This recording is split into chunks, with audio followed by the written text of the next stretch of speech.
ng revalidation ng DBNR para sa veterans. At ang sabi dito, finally, the following maps resulting from the field reconnaissance doon sa survey nila and site assessment using the GPS, yung ginamit nilang instrumento, survey instrument, here unto attach for RTD red information. Ito po, gusto ko lang pong ipakita kasi ito pong mga mapa na mga ito, hindi po ito ginawa ng COMELAC. Ito po ay nanggaling mismo sa opisina nila Sir Chavez sa kanyang boss na si Bautista. Ito po yung mga geographical maps nila sa veterans. At ito po nagpapatunay na ang sabi nila, pasado ang application ng survey plan ng veterans para doon sa free pattern. Okay, okay na po ba para mabigyan natin ng pagkakataon si Sir Chavez na masagot? Yun lang po. Okay po. May paparating na bagong mensahe. Okay. Kasi medyo mahabang novela. Sasagutin ko na lang kayo na dyan, no? Yung unang-una, yung paghahanap ng records, ano? Nagpunta sila, kailan rin ba yung una? Wala silang kopya. Kasi sabi ko nga sa inyo, ang pag-research, kung dalawang ahensya kasi nag-approve ng plano. Isang nung una, Bureau of Lands ng DNR, at saka yung LRA, isang order. Okay, PSU 32606. Itiniro kayo, base ito sa inyong dokumento na nakalagay ay Muntalban. Kaya itinuro kayo sa LMB. Kasi yung PSU kasi 32606, approve yan ng LMB, Land Management Bureau. Ngayon, pagdating nyo roon, kaya kayo nagpunta ng LMB dahil ang location kasi is Muntalban. Hindi ko sana Muntalban yung namin ito kanina. So, considering na siya ay Muntalban, Based on sa LC Max 639. dinala kayo sa LMB. Ang sabi ng LMB, wala kaming plano niyan. Hindi available ang plano namin yan. Pero hindi sinabing, very clear, basahin niyo maigi yung certification, hindi sinasabing walang visa yung plano yan. Hindi lang available sa LMB yung plano yan. Ano ba niyo yung mga certification na? Okay, dahil sa yan ay Muntalban, itinuro kayo ng LMB pala sa Calabarzon. Kasi Muntalban nakakasapot dyan is Region 4A, which is nandun sa Laguna. So, nagpunta naman kayo doon dahil yun ang itinuturo ng LMB. Pagdating doon, wala rin silang maibibigay. Kasi yung plano niya, and then from Calabarzon, itinuro kayo sa Maria. Medyo mali-mali kasi ang informasyon yung turo sa inyo. So sir, excuse me. Sa tingin ko, medyo may mali yung mga turo. Kasi hindi ka dapat papuntahin sa Maria dahil ang approve na plano, walang file na approve na plano ang Namria. Ang nasa sa Namria, yung LC lang. Ang ating hinahanap is approved plan, PSU 32606, walang file ang Namria na. Ang nasa, tandaan nyo ha, walang approved na plano sa Namria. Yung mga subdivision plan, wala. Ang nandoon lang ay LC map. LC map po, LC map. Yung mga may contour lines. Yan lang ang nandoon. Nasaan yung mapa natin?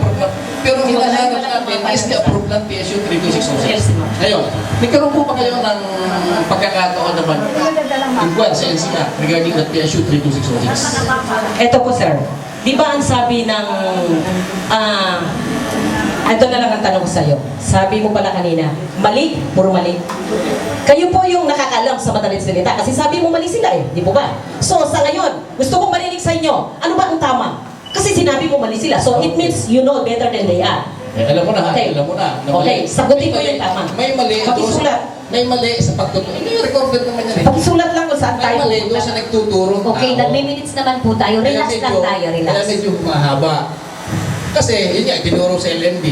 Kasi PSU, all survey. So LMB, sabi ng LMB, dahil sa yung Muntalban, ang perception ng LMB nandoon sa Region 4 na nakakasakop sa Muntalban, yung nandoon sa Laguna. So punta kayo rin, pagdating doon, wala rin naibigay yung taga Laguna. And in fact, ang naging rekomendasyon, magpunta sa Namria. Yun ang isang mali. Hindi mo dapat papuntahin sa Namria kasi wala kang makukuhang copy ng PSU 32606 doon. Nakapay lang yan sa DNR. Yung 32606, kasi ang kalakihan ng 32606 ay ang nakakasakop NCR. Nasa sa NCR. yung plano. Meron kami niyan reconstructed na plano ng PSU 32606 and 24733 na may technical. Nasa NCR, ha? Ngayon, Yung tanong ko, sir, kasi sabi mo nga, puro mali yung ginawa namin. Okay, hindi, bakit? kasi may nag-guide sa inyo. No. May nag-guide. Hindi, so, Ang nagtuturo sa amin, di ba si Mr. Bautista, yung boss mo? Ikaw nga ang may sabi na, ang sabi ng LMB, magpunta kayo doon sa nagpunta. So kaya nagpunta ako, na hindi na dapat. Well, Ay, hindi, kasi nung panahon na yun, sakot dito lahat eh. Pero tama yun. I-accept nyo lahat. Mayatas SP. I-accept nyo lahat ng inyong effort. Para Oh. makita ninyo kung ano yung katotohanan. Tama lang yan. Pero kasi, ikaw naman, every lahat, ano yun, gasto siya. Okay. Kung ako ang nakausap, right then and there, nung una, sabihin ko sa inyo kung nasa ang plano. Ito ang tanong. Ibig sabihin, sir, alam mo, pero yung boss mo si John Bautista, hindi niya alam? Hindi ko alam. Oh. At laging kinakausap ka. Sandali. doon. Ibig ko lang ipailam sa inyo na since 1979, nasa sa Bureau of Lands na ako, na ngayon ay DNR. Si Sir Jan, pumasok sa amin na maging division chief. Ha? Alam niyo natin yun, ha? Well, I can say, pwede kong buhatin ang sarili kong bangko na pagdating sa usapin sa lupa, kung may 5 na tao dyan sa NCR, isa ako doon. Sa nakakaalam na yun.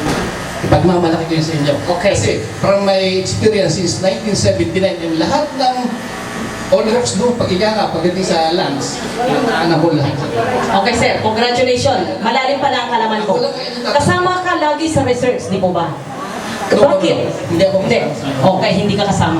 Pero under ka kay Mr. Bautista. Nandun ako ni Bautista, pero mayroon ka sinasabi diyang team na nagtatrabaho ng mga research. Na hindi naman sila malapit sa akin para Okay. ko yung bulito. So ngayon, sinasabi mo, dahil mas matagal ka sa trabaho mo no, kaysa kay Mr. Bautista, you know more than he. Ngayon, hindi niya alam pala na yung mga record na hinahanap ay puro mali. At bakit?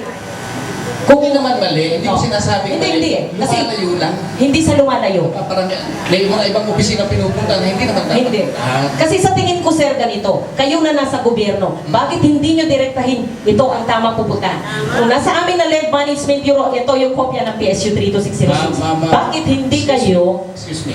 Meron tayong office protocol.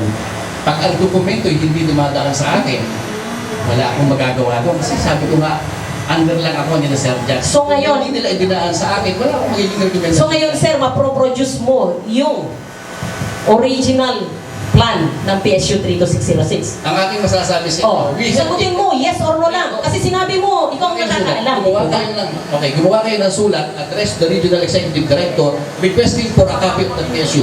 Hanggang ngayon, hindi ka pa naka-receive kay Director Andin? Hindi sa akin babagsak yung ganyang request kasi papunta yan doon sa chief ng surveys. Kasi po, May kanya-kanya tayo, may chief ng surveys, doon ang hawak ng puro plano. May chief ng land management division na ang hawak namin ay puro pagpapatitle. so, May office ano tayo.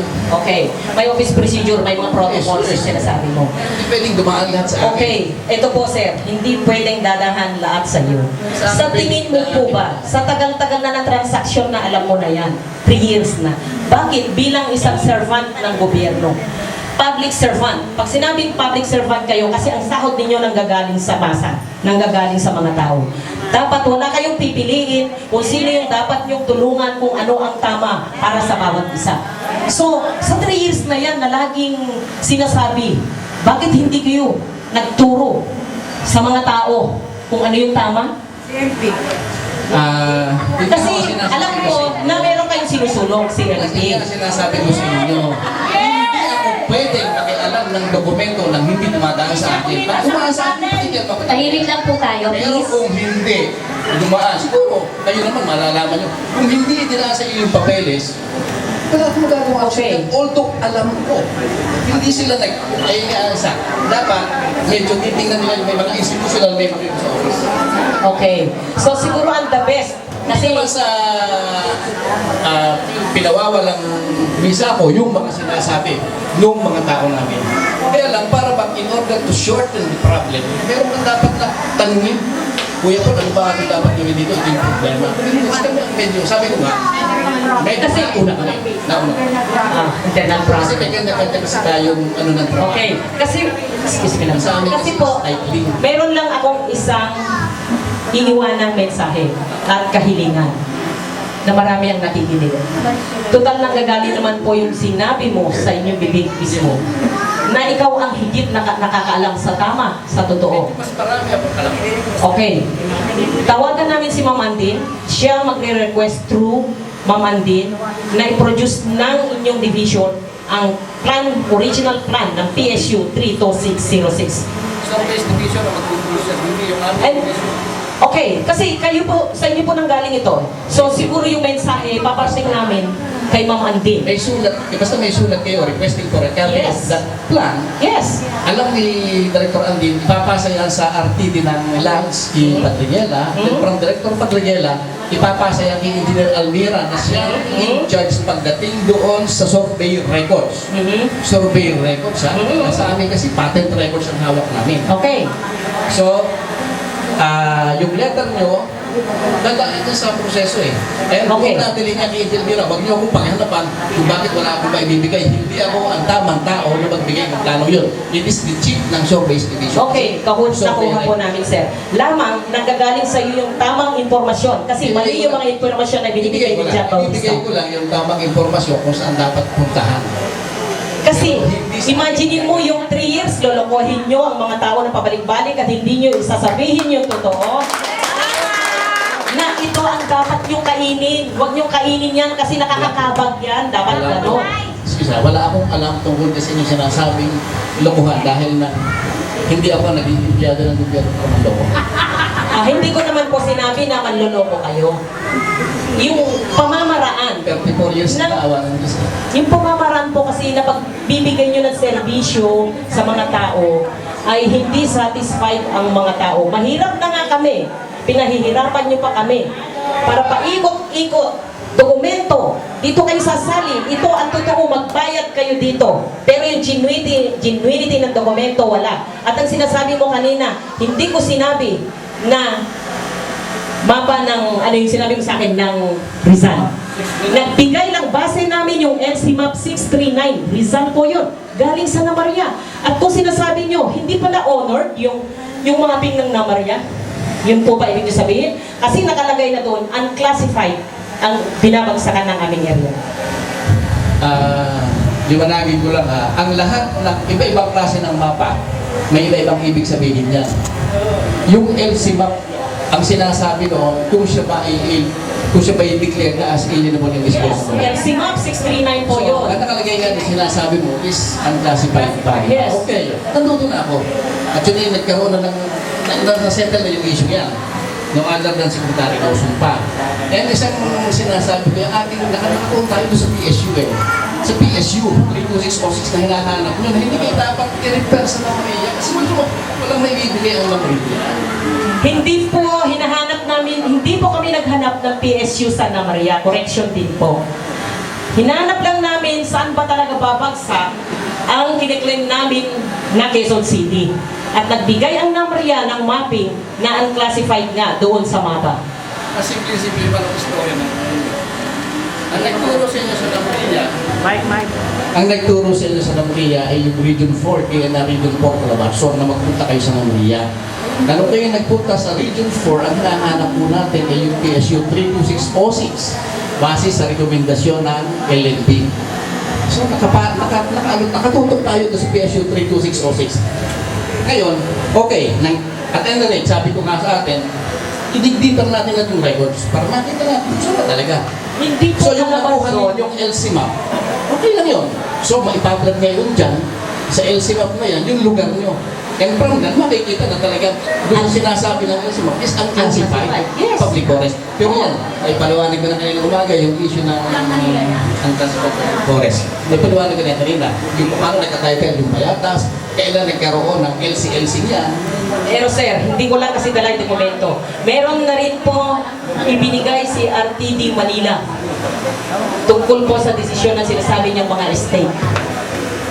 At iyan po kung nanaisip ninyo, kung gusto niyo pong magtanong o hindi niyo po ino-honor yung desisyon ni Bautista at saka ni Red Andin, makakarating din po sa kanya na yung palang original plan ng PSU 326 ay makukuha sa records ng Survey Division through information na ibinigay ninyo.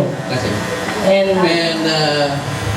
hindi ko sinabi mo 100% yun, ha? yung actually yung mga sinabit sa inyong report ni Sir Jan, that is a progress report pa lang. Yes. Hindi pa yan yung talagang rekomendasyon ng office kung ano ba talaga yung estado ng lupa. Ay, di ba luwanag ka?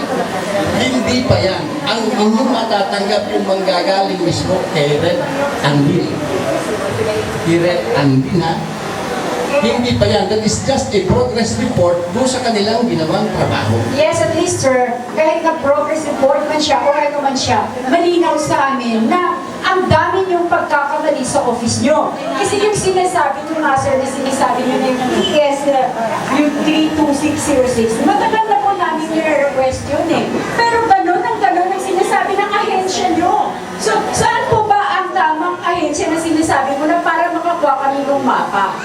Kasi, sa sinasabi mo yung kay Mr. John Bautista, aba, malaking bagay po yun sa amin. Kasi sino ba kami na mga tao para pansinin ng isang government agency para sabihin yung progress report na yan other than Mr. John Bautista? Di ba? Binigyan niya kami ng halaga as taxpayer. Progress Di report ba? yan. So yan ang inyong parang guide. Pero hindi pa yan yung conclusion. Yes sir, at Doon sa least, lugar. ino-honor po namin na malaki yun. At biro mo, may alam pala kayo, nililigaw, ikot kami ng ikot. Ayan lang pala ang kasabutan sa inyo. Mrs. Sinabi ko na sa inyo, kayo ba'y lumapit sa akin? Yan pong papel na yun ay dumaan sa akin. Hindi dumaan sa akin. Wala kayo makakita. Okay, tahimik lang po tayo, ha? Ito po ay paglilinaw, okay? Sabi, ang unang katanungan natin, ang barangay Bagong Silangan ba ay pwedeng mag-apply ng pre-patent law? So masakit man sa dibdib, nanggaling sa bibig ng taga-DNR kay Sir Chavez na hindi pwedeng mag-apply. Pero maya-maya, sabi nga natin, questionable, no? May malaking pagkakamali. May malaking pagkakamali patungkol sa pagpaprocess ng papers. Dahil malinaw po, narinig ko naman, na malaki na yung ating babanggain. Andyan na yung mga subdivision, andyan ang Philippines, andyan ang lahat. So bakit ito lang naman po ang kahilingan ng mga tao dito sa amin, bagamat may nakapag-apply na ng mga CMP. Bakit hindi natin ituwid at linawin habang may panahon pa? Hindi po kami manggugulo sa mga subdivision. Wala po akong pinapanigan. Doon lang tayo sa totoo. Bilang kapitan po, andito ang kaba, andito yung takot, dahil panibago na naman. Alam niyo yung paulit-ulit na naman na proseso, no? Wala tayong kinakampihan, mapa CMP man to, o mapa pre-patent law. Kasi pag pumasok tayo sa pre-patent law, may gastos at gastos pa rin. Ang babagsak, meron pa rin po, ha? Paglilinaw, meron pa rin po. Ako po ang pumapagitna sa inyong lahat. Mapa CMP, ito yung usaping CMP. Ito yung proseso ng CMP. Ang tao magbabayad. Ito yung proseso ng pre-patent law. Ako yung kapitan eh. Maiipit at maiipit ako sa sitwasyon. Kailangan lang ibaba ko yung tama para sa tao. Pag pinrasis natin ang pre-patent law, start na naman tayo ng bayarin. Bagamat maliit, ang usapin dito, paglilinaw. Ano ba talaga yung totoo? Dahil ayoko manloko ng tao. Yun lang po yun. Kung pre-patent law at tama ito, dun tayo. Ayusin natin, linawin, ituwid, habang kaya pang habulin. Kung CMP, ano pang dahilan para hindi tayo magpa-CMP kung ito talaga ang legal? So sabi ni Sir, hindi siya yung tamang ahensya na dapat nating harapin para patungkol, no, hindi yung survey division yung tamang ahensya na magsasabi kung ito ay tama. Ganito lang ang ating kasagutan. Yung team na nagsusurvey o humaharap sa Cobilagsep o kanino pa mang samahan dito, pagharap-harapin natin sila para isang desisyon. Natutuwa tayo, nandyan si Sir Chavez nagsasabi nga, mas malawak ang kaalaman. Hindi niya sinasabing mali ang sinasabi nung nakakataas sa kanya. Malinaw din ang sinabi niya, si Sir Bautista ay mas bago kaysa kay Sir. Ibig sabihin, mas malawak, mas mahaba yung kaalaman. So kung nandito po, kung sana naharap po kayo sa opisina ni Sir Bautista, bakit hindi natin pababain? Baka mapagbigyan tayo, plus yung team, kung sino pa man. Siguro hindi na tayo kailangan tumawag pa ng SNURB, ng kung sino-sino, yung mga ahensya ng DNR para mas malinaw po sa atin. Yun po siguro yun. Kasi haba lang po yung ating mga katanungan, hindi pa rin po maglilinaw kasi hindi rin po lahat ay masasagot ni Sir Chavez. Magsiset po ulit tayo ng araw, ng date, na nandito si Sir Chavez, andito yung team na nag-survey, na nagsabing wala ang Lot 65, kasi hindi naman natin pwedeng basta tanggapin na wala ang Lot 65. Diba? Kasi meron din pong ahensya na ng gobyerno sa Quezon City Hall na nagsasabing merong Lot 65. Diba? So, yung nagsabi po ng certification o nag-release ng certification na nagsasabing walang Lot 65, dapat nandito rin. Paglilinaw to eh. Paglilinaw. Walang kinakampihan. Kaya andito po kayo, nandito sila, nandito rin po sila, nandito ako, narinig ko ang lahat, pero hindi pa rin po masusol. Kailangan lahat ng contact ninyo sa DNR dapat ay nandito. Okay, kung may mga katanungan pa po, okay lang po. Kap, excuse me Sige po. gusto ko lang tanungin sa'yo kung si Mr. Paul Chavez ba ay otorisado ng DNR para magsalita at magsabi sa aming lahat dito na hindi na applicable ang residential free patent sa bagong silangan. Okay, pakisagot, sir. Actually, mayroong yung sulat kay Secretary. Hindi Secretary pa yung sulat nyo. Then, sinagot kayo nung aming USEC analisa na sinasabi ay i-represent daw ang department ng NCR. Okay. Ngayon, yung NCR, which is headed by Director Andy, meron silang mga meeting. Nagkataon may mga meeting sila ngayon.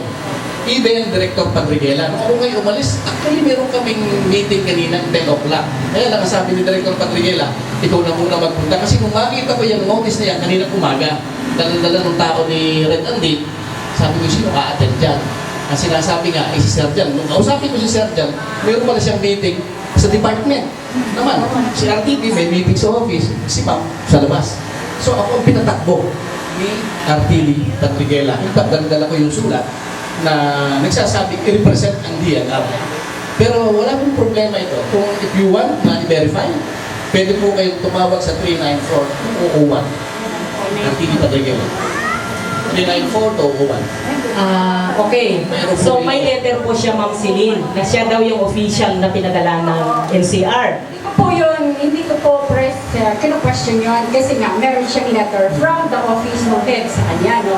Ang tinatanong ko lang, kung kasi hindi ka naman pwede magsalita verbally sa mga tao na nakaharap dito kung hindi mo alam ang ginagawa mo, di ba?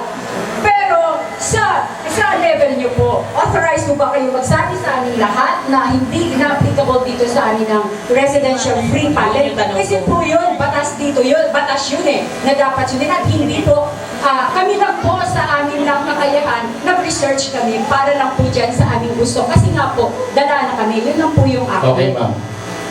Tayo nga may sabi na hindi batas na ipina-implement. Yung RA 1023, batas yan Ako. na sinusundan ninyo at ipina-implement ng aming opisina. Yes, kasi kayo po ang... Ngayon, sabi ko nga po, sa tagal ko na at ako ang hepe ng patents, needs and leases section sa NCR. Ibig sabihin, kung sakali na materialize yung inyong sinasabing application dito under RA 1023, sa akin dadaan yun. Ako yung pipirma yun. Kaya meron po ako personality na magsalita sa inyong lahat dito na yung aking sinasabi, kaya kong tayo ang kahit saan. Sa sinabi mo na yun, na hindi na applicable ang residential. Hindi applicable. Yung sitwasyon natin na may mga titulo, hindi talaga applicable. Okay. Alam niyo po, nung nagkaroon kami ng meeting kay si Undersecretary Adobo, hindi siya nagbitaw ng ganyan. Ako, bibitaw ko. Oo, talaga.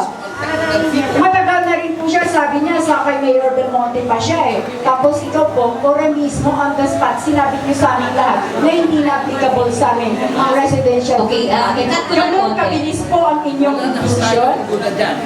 Oo. Wala po tayong gulat dyan. Sige po. Ito po, tanong na lang, Marks. Oo.